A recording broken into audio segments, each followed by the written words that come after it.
Sama halnya dengan Pekan Kesenian Bali terdahulu, pada PKB ke-37 ini pun menampilkan beraneka seni budaya dan juga kerajinan. Salah satunya keben. Keben merupakan salah satu sarana yang sering digunakan umat Hindu dalam kegiatan keagamaan. Meski sebagai sarana keagamaan, motif maupun corak keben selalu berubah mengikuti tren dan juga kebutuhan pasar. Seperti diungkapkan Wayan Purnajati, salah seorang pengrajin.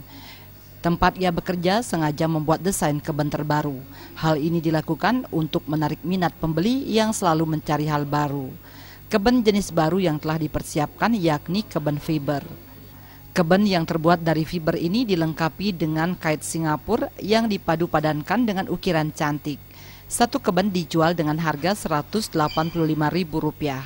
Dengan tampilan yang cantik dan unik ini, Anda harus ekstra hati-hati dalam menggunakannya karena mudah pecah jika terjatuh.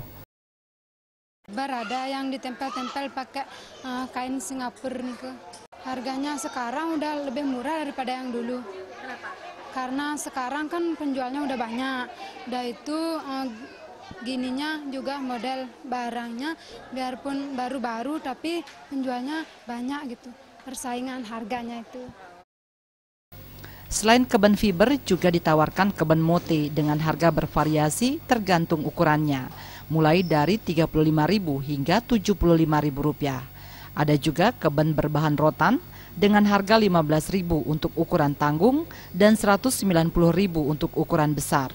Selain keben, juga ada beraneka jenis dulang dan bokor dengan berbagai jenis, bentuk, dan corak unik. Jenny dan Bayudi, Bali TV.